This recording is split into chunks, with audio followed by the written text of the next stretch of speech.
Salut, moi c'est Mathieu. Après des années arrivé du Japon, j'ai enfin passé 6 semaines là-bas. Dans cet épisode, direction Hiroshima, qui, comme tu le sais, est une ville chargée d'histoire. Puis, cap sur Miyajima, une île paradisiaque où tradition et nature se mêlent à merveille, un vrai trésor du Japon. C'est parti. Toujours à Himeji ce matin, je vais aller me faire un petit déj parce que j'ai beaucoup trop bu hier. Et en fait, en rentrant à la guest house, je me disais chill, je vais rentrer, boire un peu d'eau puis aller me coucher. Finalement, on est rentré dans des discussions vraiment cool. Et donc on a continué à parler. Finalement, on est retourné acheter à boire. J'ai continué à picoler. Donc ce matin j'ai un peu la tête dans le cul, donc je pensais aller au combini pour aller prendre n'importe quoi à manger et la nana qui gère le guest house me fait non j'ai un conseil, va là, il y a un endroit où il y a des petits déj vraiment pas chers et très cool et apparemment avec des spécialités qu'on peut manger que à Himeji si j'ai bien compris. Donc bah voilà, j'y vais, je vais voir ce que ça donne.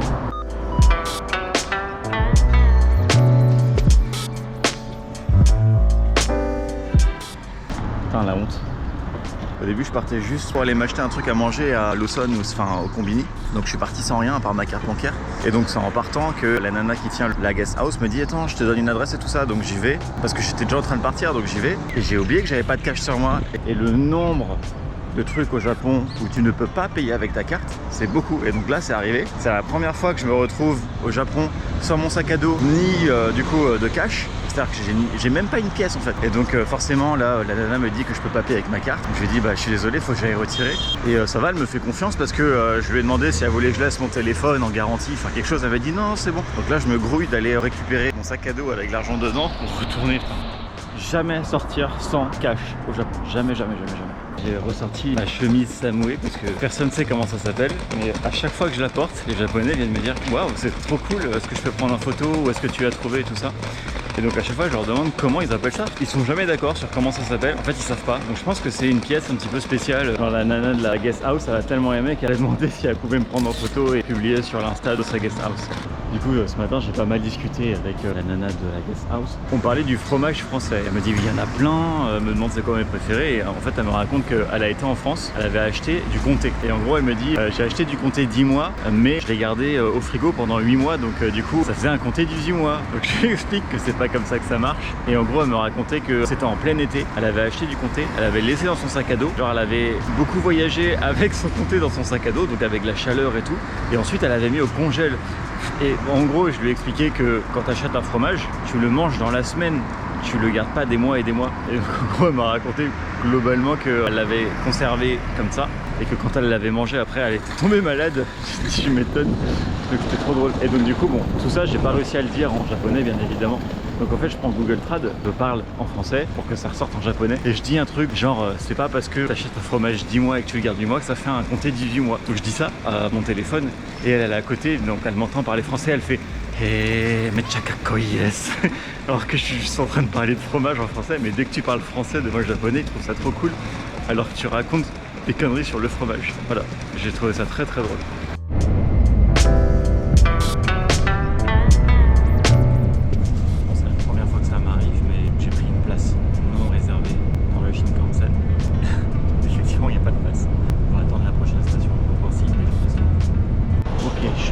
Quasiment arrivé à la destination, je viens de sortir du bus.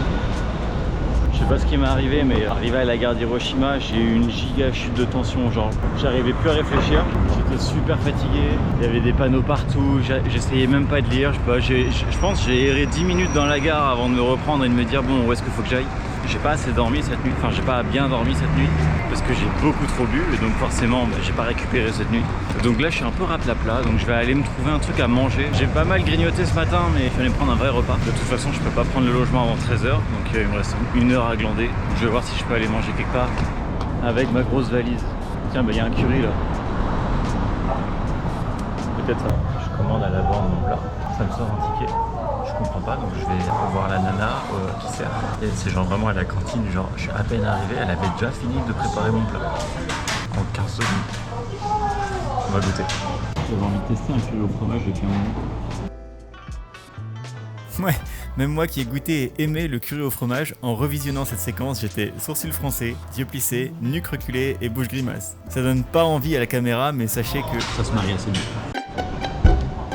fait, l'adresse qu'il y a sur Airbnb, ça me donne une zone, comme il y avait à Imeji. Donc je me dis, bah c'est pareil ici, ça me donne une zone, donc je vais taper directement Guest House Blue Mountain et je vais arriver devant. Google Maps m'indique un endroit précis, donc j'y vais, je me retrouve devant une station d'arcade Taito. Je me dis, bon bah ça doit être à côté, je regarde sur les côtés, les deux côtés, je vois qu'il y a un renfoncement avec des étages, donc je me dis c'est en hauteur, donc je regarde, je trouve pas. Je contacte le mec, je lui dis, bah je trouve pas l'entrée. Il me donne des instructions lunaires, genre prenez à gauche puis à droite, mais il sait même pas où je suis. Donc je lui envoie une photo, il me dit non c'est pas là, prenez à droite puis à gauche puis 50 mètres et tout ça. Je lui fais, mais est-ce que tu peux me donner un magasin qui est à côté ou en face? Et là il m'envoie l'adresse de la guest house. Genre pourquoi tu me la donnes pas depuis le début en fait? Au Japon, partout où on va, à partir du moment où on enlève nos chaussures pour aller dans les appartements, ils nous mettent à disposition des chaussons. Comment dire? Merci, mais j'ai du 45. Ça ne sert à rien. Je me suis un petit peu posé dans la chambre, j'ai un petit peu bossé, je me sens un peu mieux, donc je vais aller me promener. Et bien évidemment, dès que je sors de mon logement,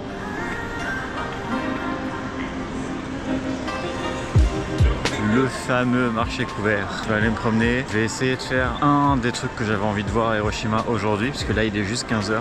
Du coup je vais aller au temple de Mitakidera, qui est à un peu plus d'1 heure de marche d'ici. Je vais y aller à pied quand même, parce que ça va me permettre de flâner. Si j'ai envie de m'arrêter quelque part ou de faire un petit détour, je pourrais. Du coup ça me laisse le temps d'aborder un sujet que j'ai pas encore abordé dans ce vlog, les toilettes japonaises, que j'avais déjà essayé d'ailleurs avant de venir au Japon, parce que dans certains restaurants japonais à Paris ils en ont, donc c'était pas une découverte pour moi.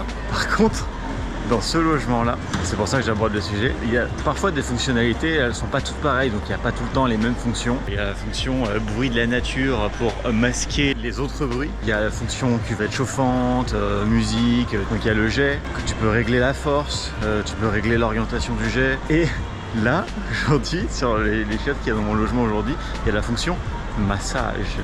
Ça, j'avais jamais vu. Et donc c'est très rigolo. Et tout ça pour dire que globalement ça reste vachement plus agréable d'être vraiment propre. Ça manque vraiment en France. Par contre, là où les Japonais pourraient s'inspirer des Français, c'est sur le PQ. Je pense que tu peux pas faire plus fin. Alors, en plus, généralement, tu as utilisé la fonction jet d'eau avant, donc c'est mouillé, tu veux te sécher. Et sauf que le PQ japonais est tellement fin, c'est-à-dire que si tu fais pas genre 5 ou 6 épaisseurs, c'est de la barbe papa. C'est-à-dire que dès que c'est au contact avec de l'eau, ça se dissout. Le PQ japonais est vraiment nul. Voilà, c'était les pour et les contre des toilettes japonaises.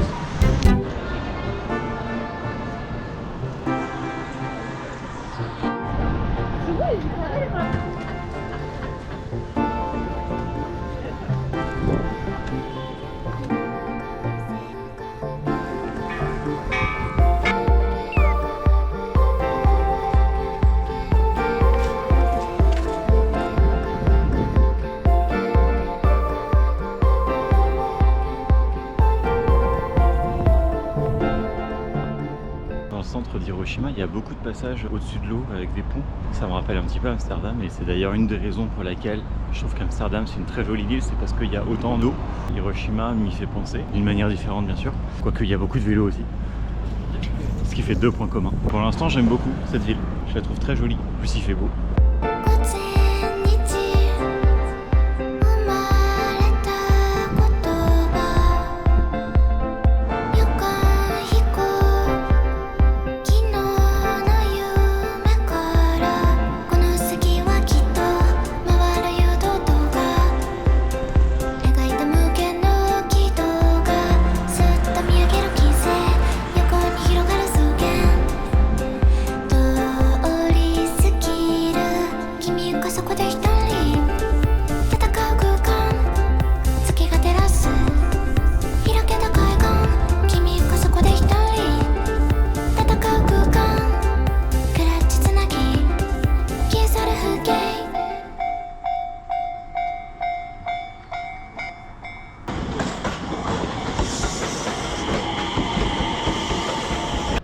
J'aime bien le fait que peu importe où on se promène, on finit tôt ou tard par tomber sur un temple. Parfois c'est des très très jolis temples, mais il y a beaucoup de temples. Des fois on se demande même si c'est pas genre une propriété privée. On a presque l'impression que tu rentres chez quelqu'un, parce que soit c'est vraiment collé à des habitations, soit c'est vraiment très intimiste. On a presque l'impression que c'est quelqu'un qui l'a fait lui-même pour lui. Des fois c'est vraiment juste un mini temple en bois, qu'on sent que ça a vieilli, pas forcément très bien entretenu. C'est tout petit, mais c'est là. Et j'aime bien le fait qu'on tombe dessus de manière totalement fortuite. Un autre truc que j'adore au Japon, c'est que où qu'on regarde, pour un peu que la vue soit dégagée, on verra de la montagne. Et ça, je trouve ça trop joli. Il y a toujours un fond de montagne et c'est trop beau. J'adore. Je sais pas si c'est le chemin que j'ai pris ou si c'est globalement toute la ville comme ça, mais c'est hyper calme ici. Et c'est très agréable. Je me sens bien dans cette ville. J'ai un sentiment différent. C'est pas ni comme Osaka, ni comme Kobe, ni comme Himeji. Ouais. Hiroshima, j'aime beaucoup pour l'instant.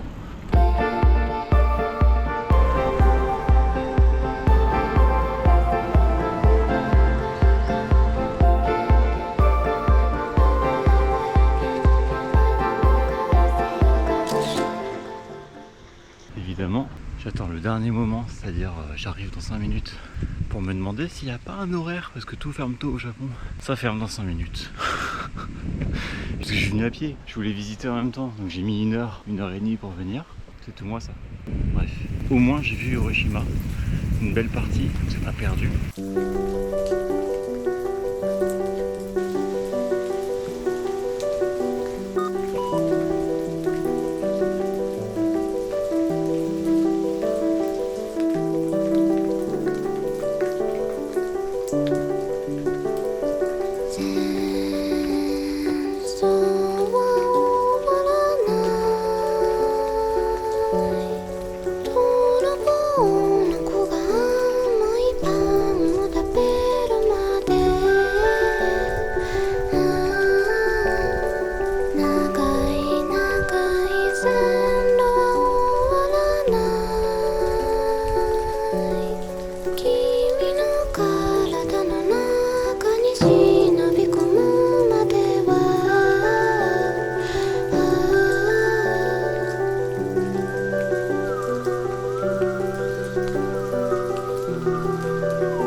Et oui, le temple était bien fermé. Ce que vous venez de voir, c'était simplement le jardin qui mène à son entrée. Alors certes, j'ai manqué la visite, mais j'ai le sentiment d'avoir gagné bien plus. Un instant suspendu, une parenthèse de sérénité rien qu'à moi. Ce jardin, pour quelques précieuses minutes, m'a appartenu. Et c'est ça aussi le Japon. À l'image de Nikko, il existe des lieux pris d'assaut en journée, mais qui, à la tombée du jour, retrouvent leur âme. Et c'est souvent dans cette quiétude retrouvée que la magie opère.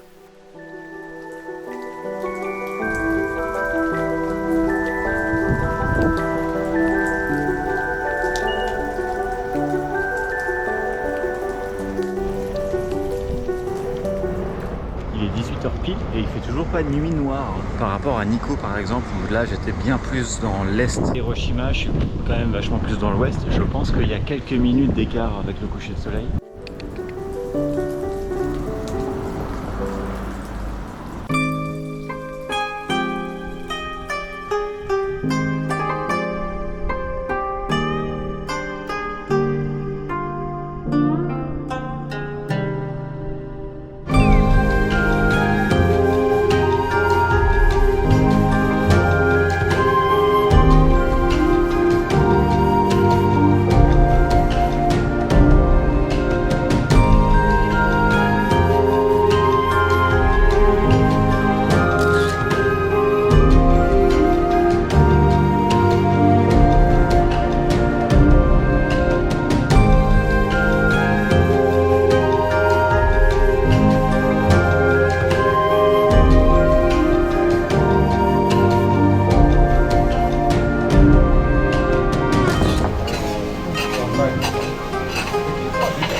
いや、ありがとうございます。Du coup j'ai fait une pierre deux coups, j'ai trouvé un restaurant qui en plus était très réputé, il y avait une queue de folie, j'ai attendu un bon moment devant avant de rentrer et donc j'ai goûté des huîtres à la sauce ponzu, donc cuites, chaudes, et ensuite j'ai mangé un okonomiyaki d'Hiroshima. Dans celui-ci il y avait des nouilles, je sais pas si tous les okonomiyaki d'Hiroshima ont des nouilles mais dans celui-ci il y en avait et c'était très bon, leur réputation n'est pas du tout volée. Je pense que j'ai préféré l'okonomiyaki d'Hiroshima à celui d'Osaka, dans tous les cas les deux étaient très bons. Hop. Nouveau jour, toujours à Hiroshima aujourd'hui, on va aller regarder d'un peu plus près le mémorial de la paix. Je vais vraiment rester un petit peu dans le jardin, voir les différentes choses que hier j'ai juste traversées. Donc là on peut voir ça par exemple. Là je me dirige vers le dôme de la bombe atomique qui est juste derrière l'arbre.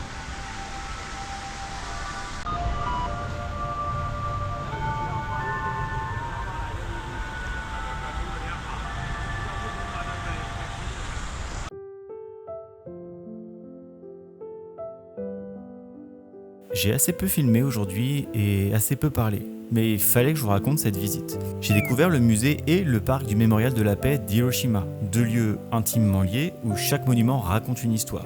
Une histoire de mémoire et surtout d'espoir, l'espoir d'un monde sans armes nucléaires.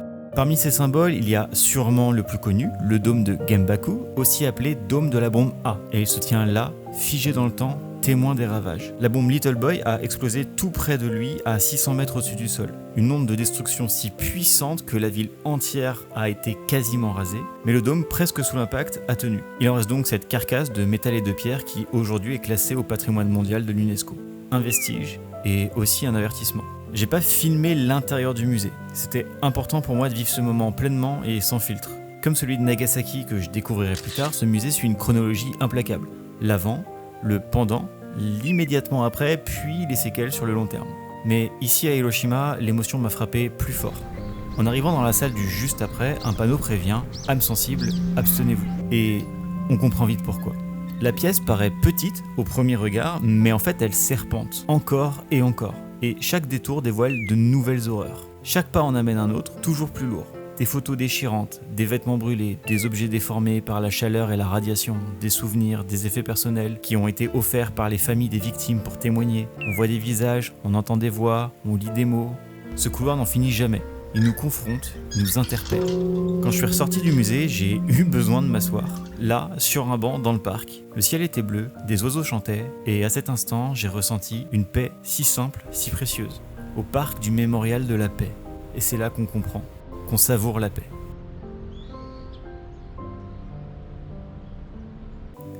Allez, c'est reparti.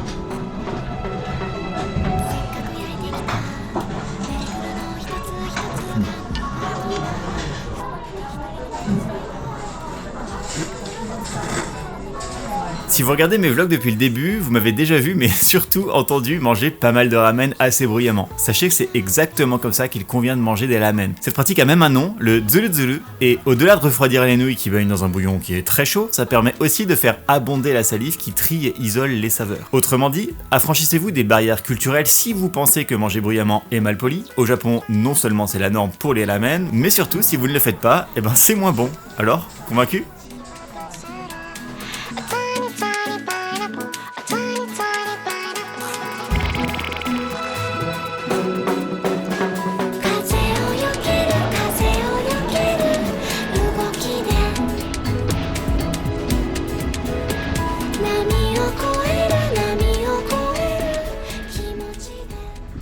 J'ai pas du tout envie d'enchaîner 15 000 pas, donc je suis allé au parc, Shukeien Park. Et je pense que je vais passer une grande partie de l'après-midi, je vais me poser, je vais lire un petit peu, je vais regarder, je vais me promener, mais tranquillement.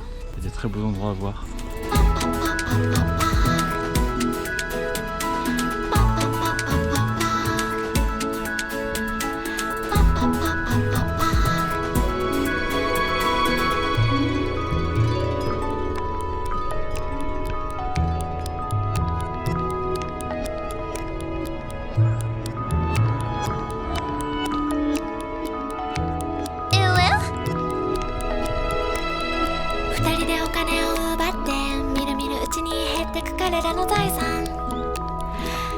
に出てきたアドバイザーはツイードスーツとジャンラロフの丸メガネ思わず笑う仲直りするトゥトゥトゥトゥトゥトゥトゥトゥトゥトゥ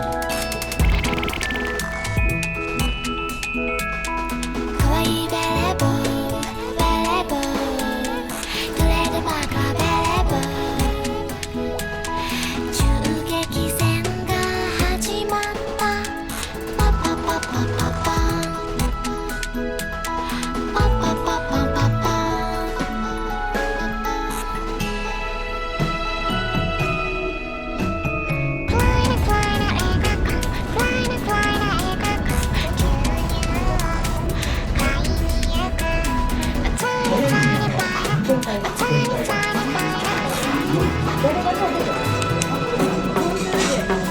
風をよける風をよける動きで波を越える波を越える気持ちで辛いな辛いな労働は辛いな辛いな労働は布を織る仕事するtiny tiny pineapple Bon, je voulais aller au port de Plaisance. Pour ça, j'ai pris un tram qui n'était pas le bon. Donc, j'ai voulu corriger l'itinéraire en prenant un bus qui était censé m'amener à Bonport. Ce n'était pas le bon non plus. Et en fait, il m'a ramené au point de départ. Donc, j'ai passé 20 minutes à aller nulle part.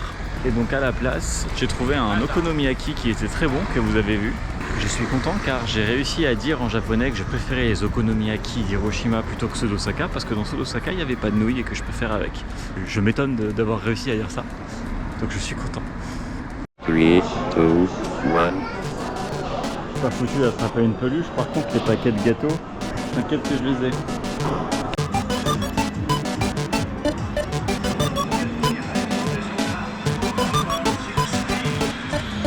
Welcome to Machine.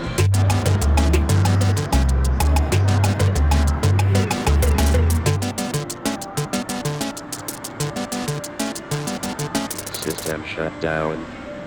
Hop, c'est parti, donc là je vais vers le bateau pour Miyajima. Apparemment ça ouvre pas avant 8h. Je pensais avoir compris hier qu'elle m'avait dit 7h. Donc je vais me pointer là et à tout moment en fait c'est 8h et bah je trouverai un endroit pour prendre un petit déj. Donc je vais aller voir ça. Il y a vachement moins de monde à 7h du matin dans cette rue là. Ça change. Ouais, donc c'était bien 8h40, donc je vais aller me prendre un café. Il y avait 2 personnes qui parlent anglais qui attendaient déjà. Et donc elles m'ont confirmé. Je leur ai dit que j'allais me chercher un petit déj et elles m'ont fait « Yeah, good luck ». Je leur demande pourquoi ils me disent ça. Et ils me disent « Bah il y a tout qui est fermé ici ». Voilà, trouvé. Donc pour le petit déj, j'ai pris un sandwich aux œufs brouillés. Ça me fait beaucoup rire en japonais. C'est qu'il y a plein de mots issus de l'anglais. L'anglais au Japon, c'est avec des katakana. Et donc je voulais regarder comment est-ce qu'on disait les œufs brouillés pour leur dire que les œufs brouillés étaient bons. Et donc les œufs brouillés en japonais, comme scrambled eggs, c'est Sukuran Buruegu. Voilà, c'est de l'anglais avec des katakana à la place. C'est extrêmement drôle, j'aime beaucoup. Et en même temps c'est facile à retenir.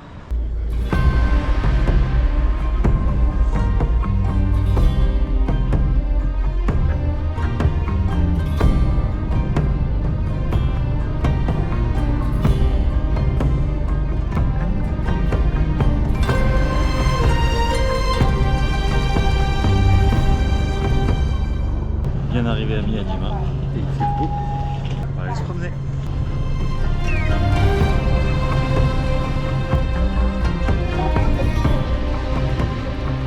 Alors ici, contrairement à Nara, les daims sont beaucoup plus sauvages. Plus on va aller sur l'île, plus ils vont être vraiment sauvages.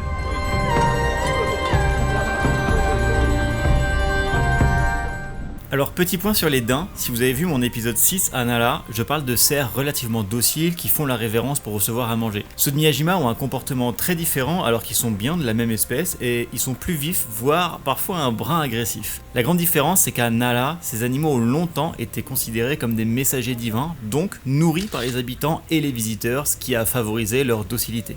Sur Miyajima, ils ne sont pas vus comme des émissaires des dieux, ni protégés de la même manière. En réalité, c'est l'île tout entière qui est sacrée, et de ce fait, il est strictement interdit de leur donner à manger. Du coup, ils n'ont jamais développé ce fameux salut pour demander des biscuits. Mais rassurez-vous, même s'ils paraissent plus sauvages, les cerfs de Miyajima restent globalement inoffensifs. En revanche, ne laissez rien traîner, un cerf affamé n'hésitera pas à avaler tout ce qui tombe, nourriture comme sachets papier ou plastique.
Et je vous présente l'une des délicieuses spécialités culinaires à ne surtout pas rater si vous passez à Miyajima, le Momiji Manju. C'est un petit gâteau en forme de feuille d'érable et c'est un incontournable de l'île. Traditionnellement, vous le trouverez fourré à la pâte de haricots rouges, mais aujourd'hui vous pouvez le trouver fourré à peu près tout et n'importe quoi. C'est moelleux, légèrement doré, délicieusement parfumé et c'est la douceur parfaite à savourer en explorant l'île.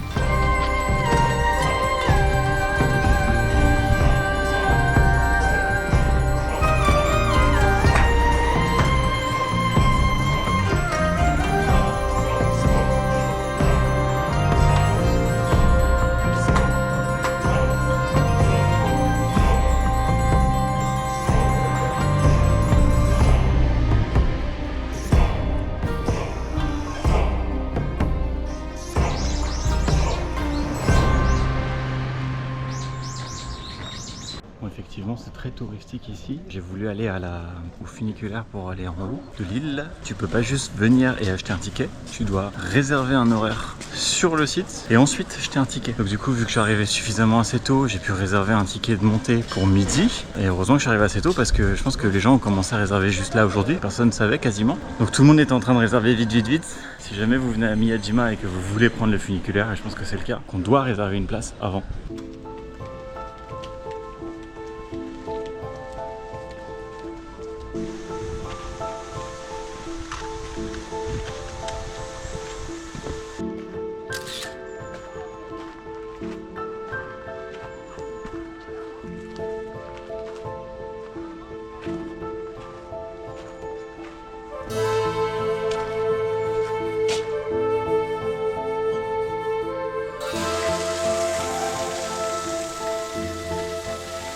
J'adore les petits ponts rouges orangés comme ça, là. Je trouve ça trop joli. C'est marrant parce qu'on voit quelques feuilles rouges dans la rivière, mais il n'y en a absolument aucune ici. Quasiment pas. Donc je me demande si c'est pas des feuilles qui sont tombées de plus loin en amont. J'y reverrai bien quand je serai là-haut. J'aimerais bien voir des arbres un petit peu rouges, mais je sais que c'est trop tôt encore pour ça.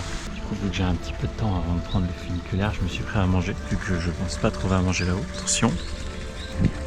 Tadam!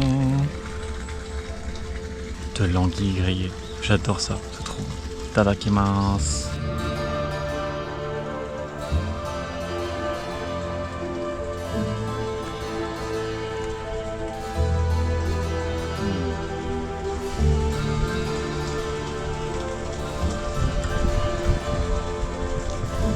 C'est trop bon.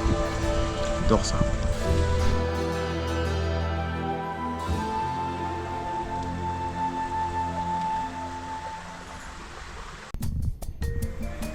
Bienvenue dans ce téléphérique de Miyajima à destination du Mont Misen. Je serai votre guide pour toute la durée de ce voyage qui s'effectue en 2 temps avec un arrêt intermédiaire à Shishiiwa. Le trajet complet dure environ 15 minutes avec une première section de 10 minutes jusqu'à la station intermédiaire, puis une correspondance pour un second téléphérique qui dure 5 minutes jusqu'au sommet. Aujourd'hui, la météo est magnifique avec un ciel dégagé et une température agréable de 28 degrés. laissez-moi vous raconter quelques anecdotes intéressantes sur Miyajima. L'île de Miyajima, aussi appelée Itsukushima, est considérée comme sacrée depuis des siècles. À ce titre, sachez que vous avez interdiction d'y mourir. Vous êtes prévenus ? Officiellement, aucun décès ne doit survenir sur l'île afin de préserver sa pureté spirituelle. Sachez également que vous n'avez pas non plus le droit d'y naître. Mais rassurez-vous, le risque est bien moindre de ce côté-là. Les femmes enceintes sur le point d'accoucher sont traditionnellement transférées sur le continent. Oups. Alors, profitez du voyage et ouvrez bien les yeux. Un panorama exceptionnel vous attend au sommet. Mouah. La vue est incroyable et je sais pas si vous voyez tout là-haut, là je crois, pour vous, il y a un genre de sightseeing point avec plein de gens. Donc je pense qu'il y a une super vue de là-bas, donc on va aller là-bas pour voir ce que ça donne. Donc je viens de voir sur une carte, c'est l'observatoire du mont Mycène, donc le mont sur lequel on se trouve. D'après un autre truc que j'ai vu, c'est donc là, en fait... ただいまより12時45分発の改札を行います。 Je disais donc, il y a deux choses qui sont inscrites au patrimoine de l'UNESCO ici. Il y a le Torii, mais il y a aussi le mont Mycène avec la forêt. D'après un panneau que j'ai vu, c'est le seul truc inscrit au patrimoine de l'UNESCO au-dessus duquel passe un téléphérique. Et cette information est également complètement fausse. J'ai regardé et il y en a d'autres. Donc ça demande un petit peu d'effort pour monter là-haut, mais je pense que ça va valoir le coup.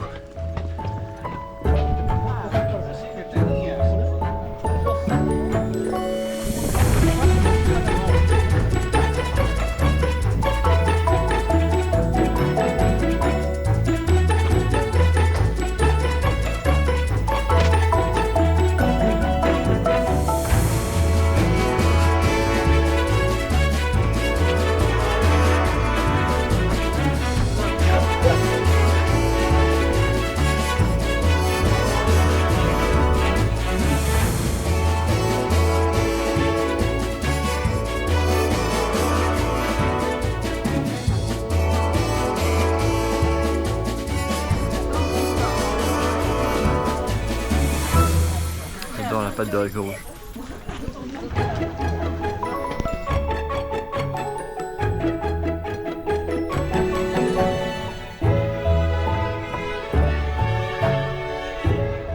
Si on regarde très loin, on voit une toute petite chaîne de montagnes très claire. Je pense que c'est l'île Shikoku. Parce que là du coup on est sur la mer intérieure, enfin on voit la mer intérieure du Japon qui est la mer de Seto. Et donc en face il y a une petite île relativement grande quand même, mais je crois que c'est une des plus petites. Mais ça reste l'une des 4 îles principales. Donc l'île Shikoku, je crois que c'est ce qu'on voit en face là.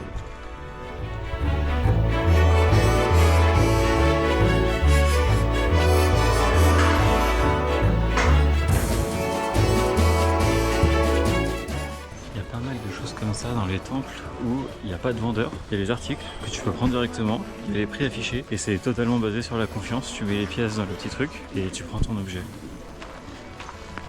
Alors, le feu que vous voyez là est maintenu allumé sans interruption depuis plus de 1200 ans. Allumé par le moine Kuukai, l'eau bouillie sur ce feu pourrait guérir n'importe quelle maladie et c'est également ce feu qui a servi à allumer la flamme de la paix à Hiroshima, un symbole de spiritualité et de résistance à travers les siècles. すごくない？見える？見える？おちんじいじの間から見える？ありがとうございます。すごいね。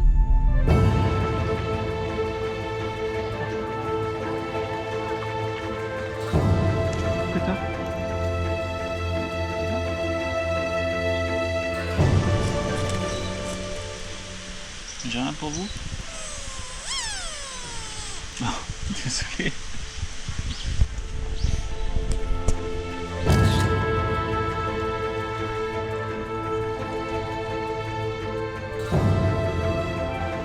On arrive au Daisho-in.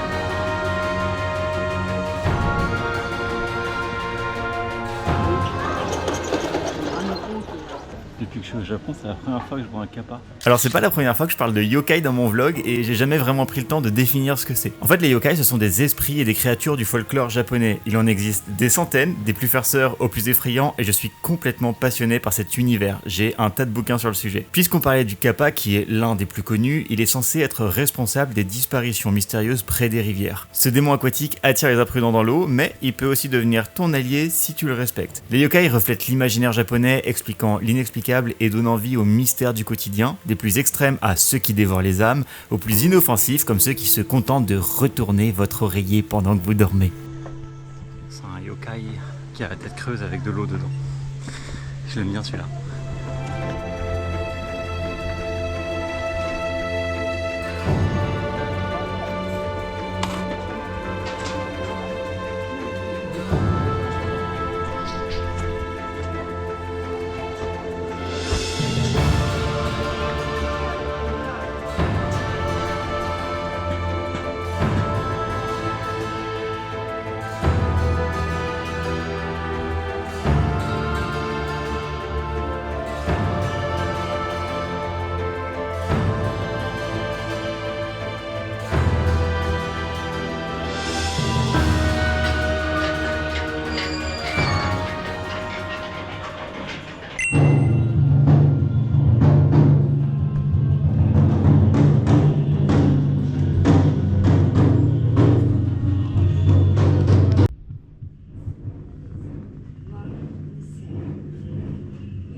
J'ai pas pu voir mais j'ai entendu, je crois que c'est une cérémonie bouddhiste.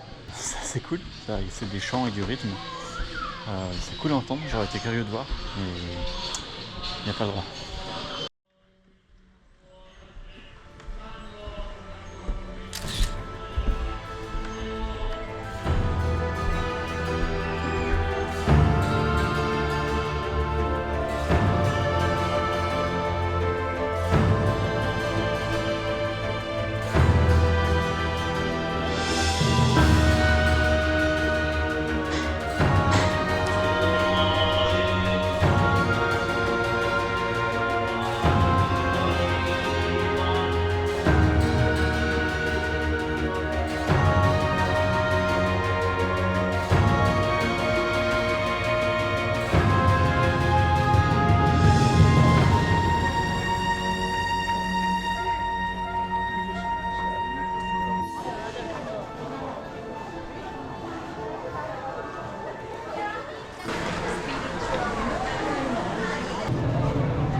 C'est bientôt l'heure que je retourne au bateau. On est déjà en fin d'après-midi, c'est passé très vite, j'ai passé une excellente journée.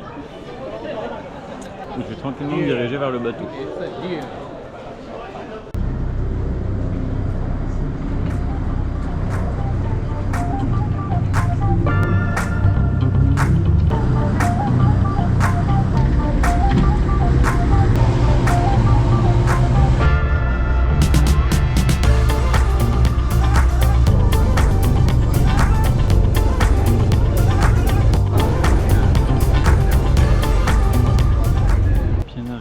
Il est 18h20, je suis éclaté de fatigue. Je pense que je vais juste aller me trouver vite fait à manger et je vais pas faire long feu parce que je suis vraiment fatigué.